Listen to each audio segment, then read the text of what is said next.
Националниот парк Боиште во Манаса, сојузната држава Вирџинија, привлекува 6.000 посетители годишно. Преку 620.000 американци загинаа во 4-годишната граѓанска војна, еднакво на губиток од 2% на населението, вели Реј Браун, кој држи предавање на боиштето. Може да замислите какво влијание тоа имало на заедниците ширум земјата и зошто толкова пасија се пренесува од генерација на генерација веќе 150 години по судирот. Маријан Ли ги донела децата на лекција по историја.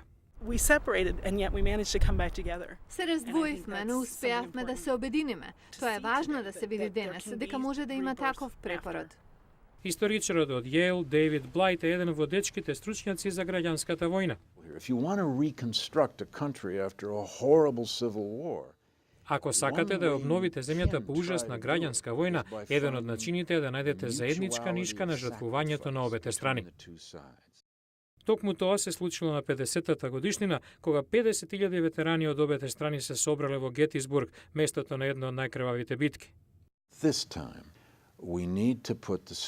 Треба да ја ставиме приказната за ослободувањето на робовите во центарот на приказната, бидејќи не битките, туку процесот на ослободување на 4 милиони робови ги трансформира Асад и тоа придонесе за редизајнирање на уставот. Движењето за граѓански права 100 години подоцна ја принуди владата да го исполни ветувањето за еднаквост, што стана дел од уставот по граѓанската војна. Денес со председател афроамериканец во Белата куќа сад изминаа долг пат, но наследството од војната се уште е предмет на дебата.